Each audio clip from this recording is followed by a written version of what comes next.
is back into it in Chester. Here's El Senior. Yes! Yes! The center back, Jacob Glesnes, is going for it. Oh my God! What a goal! And that will do it! One of the best comebacks in recent years. 3 unanswered by the Union. And they go into the Gold Cup break, winning it 3. Hello, welcome to the Free Kick Podcast. My name is Todd. Well, we all know if the Union win out, then they are the Supporters Shield's winner, and they have home field advantage throughout the playoffs. But as we know, next up for the Philadelphia Union is their matchup against the Chicago Fire, who currently sit in 11th place in the Eastern Conference. To help me preview this upcoming match and tell us, is this a winnable game for the Union, is a guy who currently covers the Chicago Fire and the Chicago Red Stars for the Chicago Tribune, Mr. Jeremy Mikula. How are you doing today, Jeremy? I'm doing great. Thanks for having me on. No problem. Thank you for reaching out, and super excited to get you on the podcast and just to help me preview this game. And like I always start my show, I want to bring somebody on brand new, whether it's, they're another podcaster, whether they're a commentator, whether they're a journalist like yourself. Can you tell everybody, though, how long you've been covering the Chicago Fire for the Tribune? Well, let's see. I've been at the Tribune for, I think, going on my 7th year, but I've only been sort of on the soccer sports side of things for about 3 years, I would say. So it's been quite a year for everybody in life in general, but especially for the Fire. If you go back to the end of last season, when they go through like an ownership change, to a rebrand, a coach change, everything, it's been quite the year. So it's been very eventful 2020, I'll say. Absolutely. So you said you'd just been covering them for 3 years. Were you interested in soccer prior, or just, okay, we need somebody to cover the team and you're the guy who stepped up? Well, no, I was interested in soccer prior. I mean, I grew up playing since I was about 4 or 5. I think like many people in this country, kept my interest up through it. And it just sort of became a thing when I moved to our sports department. It was just kind of like, you want to do it? You like soccer? Do you want to do it? It's like, yeah, sure, of course, love to. So that's pretty much it for that. It was just kind of a good timing, I guess, with the opening for me. Absolutely. And like you said, it sucks, with COVID going on. So this is just a weird season. And then, like you said, you have the whole rebrand for the Fire, new ownership group. All your designated players leave during last season at the end of the season. And so for Fire fans, this definitely isn't a season that they probably would have hoped for, but it is understandable. You bring in a new coach, a new technical director, there's going to be changes, and you're not going to build this thing up when you bring all these moving pieces in day one. I mean, we know that as Philadelphia Union fans, it's taken 5 to 6 years to finally see the product that Jim Curtin promised us, like that the team was going to build, and now we're reaping the benefits of it and everything. And Chicago Fire, they're probably going to be hoping, next year, after a year of having the coaching staff settled in, players settled in, hopefully we can bounce back. And yeah, I mean, these things take time, but I want to go ahead and talk about the Chicago Fire's 2-2 draw against the New York Pink Owls, in which a game that saw the Fire come from behind, and it looked like the Fire would take all 3 points in that game if it wasn't for Brian Wright scoring in the 92nd minute to tie the game up for the Pink Owls. So how were the Fire able to dig themselves out of a hole at the start of the game? I think the 39th minute they gave up a goal, and then they held on for a lead until the last 20 minutes of the game, which they blew it in the 92nd minute. What went right and what went wrong for them? Well, I mean, that's kind of been the Fire's MO all year, is just giving up goals they shouldn't, or fluky goals, or just, bad marking. But, it's been a problem for them all year, where they've been giving up relatively soft goals. I think with the exception, one of the biggest exceptions this year for them was during the first game of Phase 2 against the Columbus Crew, when they went to Columbus and lost 3-0, I think. Darlington Nagbe scored a screamer from like 25, 30 yards. Like, that was like a legit goal no one had a chance on. But a lot of the goals the Fire have conceded have been off, bad runs of play, or just kind of sloppy or soft marking. And, the New England Revolution, for example, came into Soldier Field 4 or 5 weeks ago or so. And they basically won on what was supposed to be a cross, but it floated into the back post for a goal. So, that's kind of been a thing for the Fire. So going back to at the weekend when they played the New York Red Bulls, the Fire had enough chances to take a 1-0 lead. They didn't. And you let a team hang around long enough, and they'll get that opening goal on you. So that was how they fell behind, and basically that first half was pretty bland from the Fire. It wasn't spectacular, but they did have their chances. In particular, Przemysław Frankowski could have definitely opened the scoring 15, 20 minutes into the game, I think. So that's kind of what happened in that first half. After the break, though, they came out great, and they scored 2, took the lead, and looked like they were going to have a very big 3 points, only for a sort of calamitous goal where it like goes off Mauricio Pineda's back, and Shuttleworth makes a save, but then it also just finds its way, and then it's it's in. And that's they dropped 2 points right there. A week after coming from behind to grab a draw against Sporting Kansas City, so it happens, but. That was a big 2 points dropped for the Fire this year. Absolutely, where they're right there in the playoffs, and I know they're a game. Well, the title points with Inter Miami, but Inter Miami's played one more game than Chicago had. But that could have been huge for Chicago to have all 3 points and then still have an extra game to really build on top and really start to cement their place for the playoffs. And I know there's still 4 more games to go for you guys, including the Union's game. So we'll see what happens. I mean, it's coming down to the wire, and like I said earlier, I know this is a season that Chicago Fire fans probably aren't happy with. This isn't what they expected, but there's still time, and we'll talk about it because the away form for this team is not that great, and I'll just go into it now. So I mean, like you said, that's that's 3 games in a row though for Chicago. They've got points at home where they've been steady, but if you look, like I said, at their away form, they're 0-3-5, and with Chicago, like I just said, and we'll probably keep talking about, Chicago sitting in 11th place, and I said 21 points in a game in hand. They average 2 goals given up on the road, in that 16 goals for people not counting at home per game, while they're scoring not even a goal a game on the road. They've only scored 6 goals all season long on the road. So how big of a concern do you think that is for this team, that they've yet to go on the road and register a win? And like I said, they have 4 games left, and their next 3 games are all on the road. Yeah, it's a huge concern. And obviously when you talk to the players and the coaches and stuff, especially in the Zoom era where, for those of your listeners who kind of don't know how this process works, you don't have an open locker room anymore. So you can't just go up and talk to every player if you want to. It's like, they're like, we'll make Coach Raphaël Wicky available, and then maybe a player or 2, usually 2 after a game, but sometimes during the week they'll only make 1 available. So, everyone's sort of like, no one's going to say anything like, yeah, we're hugely concerned about our road form. They all say like, yeah, we don't have any wins, but we're close, and, we've played better than the record show. You get those kind of generic cliches that you'll always get from athletes. So, we can't really get anybody to say on the record, like, yeah, it's a huge concern. But the reality is, like you said, it's a huge concern. I mean, going into before the New York match, the Fire had 5 matches left, 2 at home, 3 on the road. And given how tight the playoff race was, they needed to get 6 points at Soldier Field. They needed to beat both New York teams, and then they need probably maybe a draw of the 3 road games. Well, the problem is that they didn't get a win against New York Red Bulls. New York City is going to be a challenge on the last day of the season.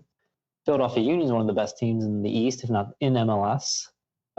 You've got Nashville, which is ahead of them in the table, and you got Minnesota, who's pretty solid in the West. So basically, it's a big problem for the Fire that they cannot get 3 points on the road. Only team in the league to have not won this year away from home. So, yeah, it's a big problem for them, and it's kind of almost unexplainable to a certain extent, because they've definitely had games where they've played well, but they just don't have the result to show for it. Yeah, absolutely. And especially, with the season getting cut so short and everything, I mean, we're thankful that a season's taken place at all. But I've always been a strong believer, the teams that are going to make hay in the playoffs, the team that's going to get into the playoffs, they got to get results on the road. And so to only get 3 draws on the road, yeah, I mean, that's good that they got some points, but to not even get at least 1 win or maybe 2 wins, it's definitely concerning. And yeah, you're right. I mean, the Philadelphia Union doing the same thing that the Chicago Fire are doing, and I'm sure it's around the league, where after a game, they only gave 2 players on the press conference and then 1 player during the week to talk and everything. And you're right. That's hard for journalists who are trying to get the players to come out to give the answers. And like you said, you can go around the locker room and get whoever you want to go on record. And now you don't really have that choice. Now the clubs can keep it shut and everything. They can give the players, the coaching staff, that typical PR answers and everything. Don't say anything we don't want you guys to say and everything. We all know that there's a story out there, and we want to make it look like there is no story, but you really can't hide the fact that there's been no road wins at all this season for this team. And, like we were talking about with the changes at the end of the 2019 season, you had Schweinsteiger leave, you had Gaitan's contract not renewed, you had Nikolaevich say he's going back to Hungary. You get rid of your GM, your head coach, and you bring in Raphaël Wicky, who, if people aren't familiar with, was the coach of the U.S. U-17s, I believe, at the time of his appointment. And he's also coached in the FC Basel system over in Switzerland. So how would you describe Coach Wicky's coaching style so far this season? Yeah, so Rafa's style is very much your standard 4-2-3-1, 4-3-3 setup. Although he did kind of pull a surprise on everybody at the MLS's back tournament when he switched to a back 5 against Seattle, which the Fire beat the Sounders. So that was kind of a surprise. He kind of pulled that one on everyone and said, "Oh, we've actually been working on it since I came in. We were just waiting for the right time to do it." So yeah, I mean, his style is pretty. It's possession based, he'd say, and he likes having runners and a midfield that's pretty dynamic. So I would say that's kind of the base of Wicky's style.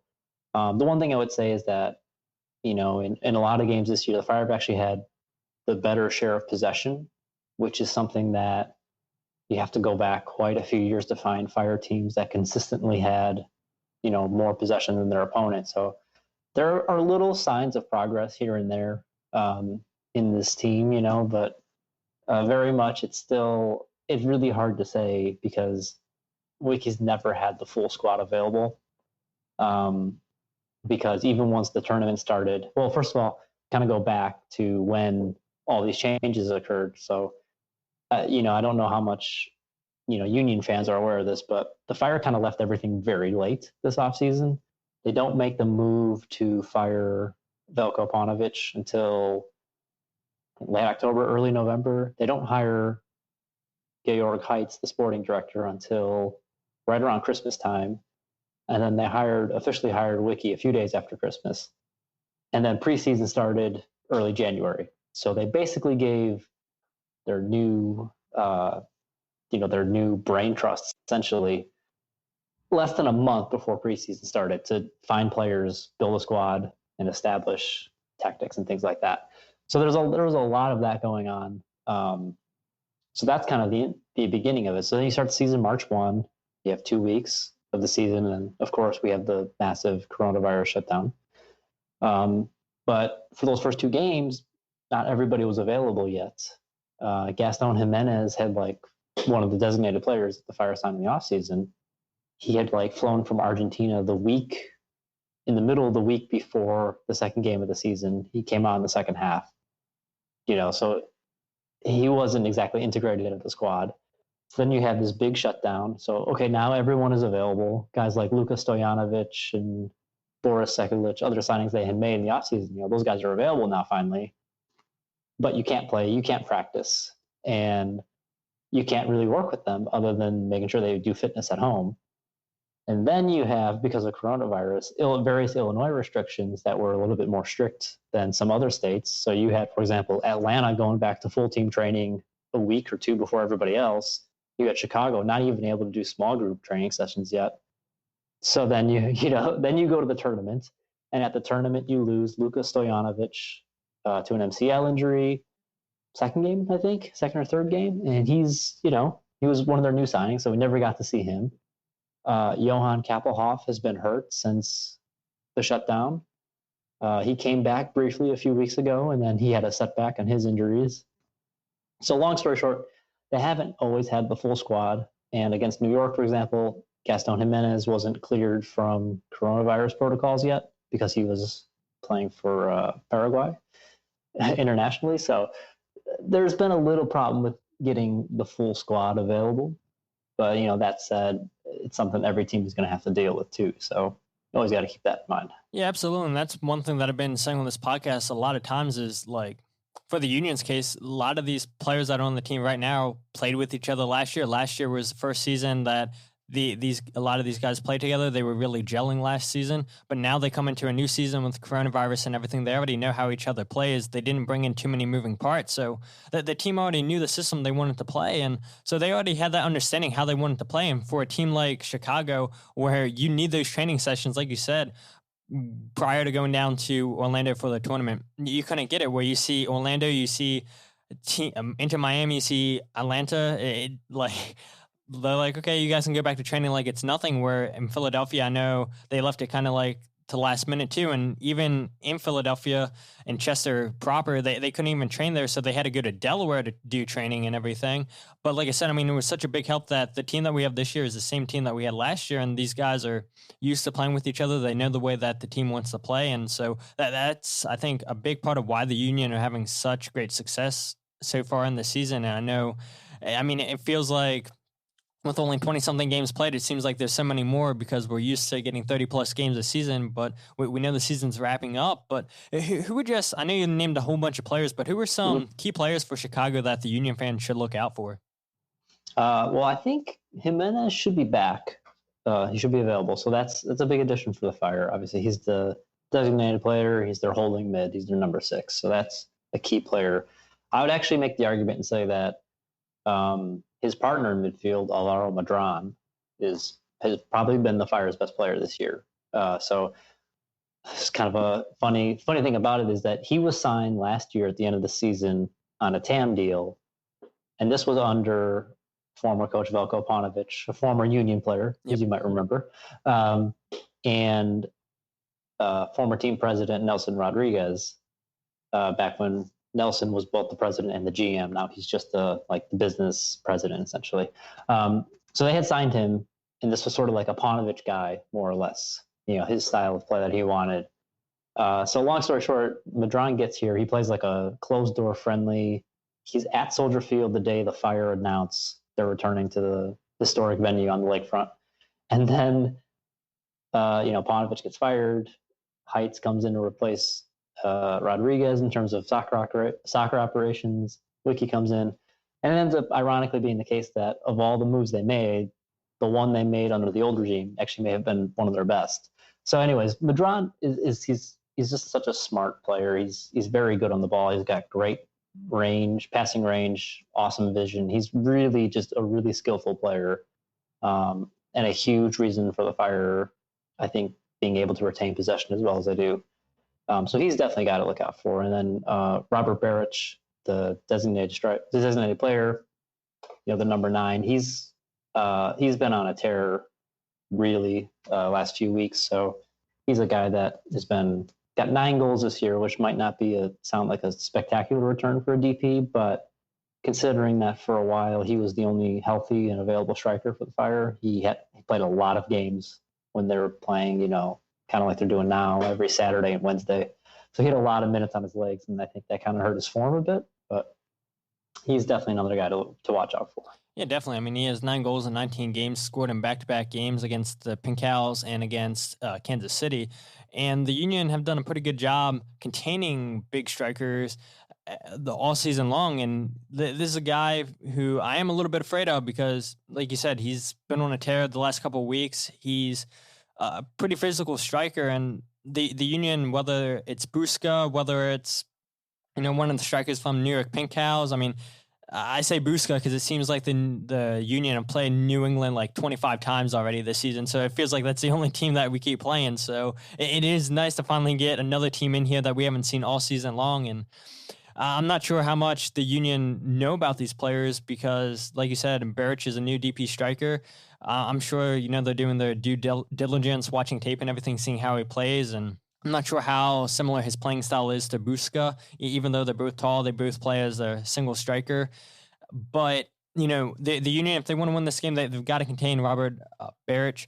Like I said, they've done a good job all season long containing strikers. Number two, they got to protect the flanks because just looking back at previous Chicago Fire games for this season, it seems like they have no problem attacking down the left or the right side of the field. I know some games are attacked down one side more than the other, but yeah, they have no problem. They're not one-sided, and we saw that against DC United earlier a couple weeks ago where we all thought Julian Gressel was going to get the start, and Saeed got the start and just tore up the Union on the right side of the field, and the Union got to be protective of that. I think Ray Gaddis is probably not going to push forward as much as he did against Toronto. I think we'll see Kai Wagner involved plenty on the left side of the field, but he's got to make sure, if we turn the ball over, he's got to track back there because Chicago aren't going to think twice about trying to make them pay and everything. I don't know if they're a super duper fast team like we've seen teams in the past the Union play, but Kai Wagner, he does like to get forward a lot, and he occasionally will turn the ball over, or one of his teammates will turn the ball over, and sometimes he won't run back as fast as he should, and now the Union are outnumbered, so they've got to protect both of the flanks. And on number three, they've got to continue to feed Sergio Santos the ball. When you have a striker in such great form like Sergio is, you've got to find ways to get him good service, and so I'm looking at Sergio Santos to continue to make runs. He has to make those runs off the center backs. I'm looking forward to the midfielders to just, as soon as they get the ball, to look for Sergio Santos to make that run like they did against Toronto, because it's so easy to sit here and say, oh yeah, just do everything you guys did right against Toronto and you'll get a win, because we know in sports, as much as you want to replicate the way that you play the last game, teams are going to prepare for that. They're going to look at that other team's mistakes and make sure, hey, look, this is how the Union want to play that. Let's make sure that we don't make the same mistakes that Toronto made or DC United or whoever made. So they've got to find ways to get Sergio Santos on the ball. If they do, I think the Union are in for all 3 points on the night. But I don't know if Chicago Fire have had a press conference yet for injuries and whatnot. I know Jim Curtin hasn't went on yet and gave his thoughts on injuries and everything.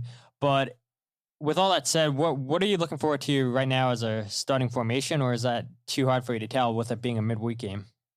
I would say this is something I actually wrote about for ChicagoTribune.com maybe a month ago. Honestly, I've lost all track of time this year. Sure, as many people have. Yes. But so one of the issues with the Fire having their the very compressed schedule and sort of how late they left everything was that Wicky said he wasn't rotating very much, and he was like, well, I'm trying to balance between keeping everyone healthy and fit, but also just trying to establish some kind of consistency. Because the Fire, at least at the start of phase 2, were very inconsistent, where they would play well, and then they'd just drop an absolute clanger in the next game. So they did have that problem where they could not be consistent. So in terms of starting 11, it's pretty easy to guess, to be honest with you. The only sort of debate was whether Georgi Mihailovic or Przemysław Frankowski start. But otherwise, you're probably going to be looking at Bobby Shuttleworth in goal, Boris Sekulic at right back, Francisco Calvo and Mauricio Pineda at center back, and either Jonathan Bornstein or Miguel Angel Navarro at left back. I suspect it might be Navarro this week. He's younger and gets up the pitch better than Bornstein, who, is a guy in his mid-30s, the veteran. Great presence, great, ability to read the game and everything. But at his age, he can't be playing every 3 days anymore. So I'm leaning toward Navarro at left back. Your midfield's going to be Gaston Jimenez, Alvaro Medran, and Fabian Herbers, most likely. And on the wings, you'll have Ignacio Aliseda on the left, and either Frankowski or Mihailovic on the right, and then Barrich up top, of course. So that's pretty much what you can expect. I mean, sometimes Wicky will throw a curveball at you, and he'll go Mihailovic in midfield and Herbert on the wing, or something like that. But it seems like Frankowski is likely to start now, especially after scoring against New York. Yeah, definitely. I'm glad you brought up Fabian Herbers, also another former Union player. I mean, 4 goals in 17 games. I know those numbers don't scream off the charts for you, but he does have 2 game-winning goals this season for the Fire. And he's a guy, like you said, I've seen him play in the midfield as, I guess, a number 10, if you want to call it that, or he's played on the wing, as us Union fans have been accustomed to seeing when he was here. And it seems like he's been fitting in well for Chicago this season. Like I said, 4 goals in 17 games isn't crazy, but sometimes things that you do on the field don't show up on the stats and everything. Sometimes you have the pass that leads to the goal, the pass that leads to the goal. So it is a guy who we know as Union fans who will do the job defensively and he'll get involved in the attack. But one name you did not mention is CJ Sapong. Do you think we'll see former Union player CJ Sapong at all in this game? Maybe off the bench? Definitely not starting with the former, I guess, that Barrich is on. Yeah, so CJ is actually on family leave. For Union fans who might not know, his daughter was born recently, and she's had to be in the hospital a lot. So he's been with his fiance and his daughter pretty much the whole last few months or so. So he went there for the birth. Was there for a while with the baby, of course. Came back, had to wait for COVID protocols before he can come back. Came back for a couple games. And then it was like, I need to go back home to be with them because of, his family concerns. So went back, and Wicky was like, yeah, want you here, we need you, but your family way more important than soccer. So CJ will not be playing. In fact, we're not even 100% sure he'll be back before the season's over. It really kind of depends on how things go, in his life, and then with mandatory quarantining and stuff like that. We'll have to see how it is. So no, not likely to see Sapong at all. And then you mentioned Herbers. Herbers is kind of fascinating because the Fire, when they acquired him from Philadelphia, he was billed as a forward or a wide forward. And then we start the season, and Wicky's playing him in midfield. And it was just a very unusual thing that I think took quite a few people by surprise. But he's been one of the Fire's better players this season, and even from preseason way back in January, I think he's someone that kind of surprised a lot of people with his ability in midfield. Yeah, definitely. I mean, he's been somebody that I've been surprised just watching him, how well he's played this season in the midfield, not so much out wide because we're used to him out there, but really centrally in the midfield. He's been playing really well. And I was like, man, why is this a guy? Why didn't we ever try this with Fabian Herbers? Like, we're seeing Chicago get the most out of him. And yeah, he's definitely been one of the bright spots in a team that's had a down season, but 4 games to play, and they can still make the playoffs, and who knows, maybe if they make the playoffs, upset a team. But for my predicted lineup, I think it's going to be Andre Blake, obviously, in goal. Ray Gaddis, Mark McKenzie, Jack Elliott, I think is going to come in this game to replace Jacob Glesnes. Every midweek game, Jim Curtin's been rotating either Jack Elliott and Jacob Glesnes, so I think Jack Elliott gets a start this week, and then Kai Wagner again out on the left. At the number 6 is Jose El Brujo Martinez. Jamiro Montero, our designated player signing, is missing this game due to too many yellow cards. So I think Anthony Fontana is going to fill in there, play as the number 8. And to the opposite of him, Ali Bedoya is going to be playing over there. Brendan Aronson, the guy we just sold to RB Salzburg, will play at the number 10. We play as a diamond in the midfield. And then the 2 strikers up top, Kasper Schubelko and Sergio Santos, I believe, has been red hot. So he'll continue to get the start. And ultimately, I do think this is going to be a Union victory. We're undefeated at home. I think the Union are going to win this one 3-1. Yeah, I mean, Chicago, like I said earlier, they don't even average a goal on the road. But this just feels like a game where Barrich is hot, and I think he'll probably continue to be hot, even though I said earlier that the Union do a good job at shutting down team strikers. But yeah, it really seems like this guy the last few weeks, like you said, is really finding his own. And when you pay the amount of money that Chicago Fire did for a designated player striker, you want them to get hot. And it seems like this guy is getting hot, and maybe he'll be able to pull enough for Chicago to get into the playoffs. But I don't think it's going to be this game against the Union. Do you want to give me a score prediction? If not, that's okay. I understand that. So yeah, I think we're looking at probably like a 2-0 or 2-1 win for Philadelphia. I just think, you mentioned the home form of Philadelphia. They're going to be flying high off that win over Toronto. You have a Fire team that, for whatever reason, can't win on the road. It seems most likely, that the Fire will not get any points from this game. But, it's MLS, so who knows? Yeah, exactly. I mean, I know there are Union fans that are listening that would say, yeah, if the Union win this game, that would be that's so Union. And yeah, we don't want to have negative thoughts, but yeah, right. It is MLS. Anything can happen. But I've had a blast having you on the podcast, Jeremy. And for everybody listening, even though you cover the Chicago Fire, like I said earlier, you do write about the Chicago Red Stars, the NWSL team, and we know there is no women's soccer team in Philadelphia. So, you have plenty of choices to go ahead and check out a women's soccer team, and why not check out what Jeremy's doing? But go ahead, let everybody know where they can find you out on social media, where you're writing at the Chicago Tribune. Yeah, sure. So obviously, Chicago Tribune, our website is chicagotribune.com. And I'm on Twitter at Jeremy Mikula. So JeremyMikula. So you can find me there, and feel free to reach out anytime. Hey, yeah, I appreciate it, and I thank you for spending some time with me. I know, like any previous guests I've had on, with MLS's schedule, just trying to get as many games as possible. It's been crazy to try to get people on here because, they have their jobs, and any time that they step away from the jobs, they're trying to eat, they're trying to do something, spend time with family. So I really appreciate you for coming on today, Jeremy. No, thank you so much for having me on. I had a great time. Thank you. And with that said, my name is Todd, and this is the Free Kick Podcast.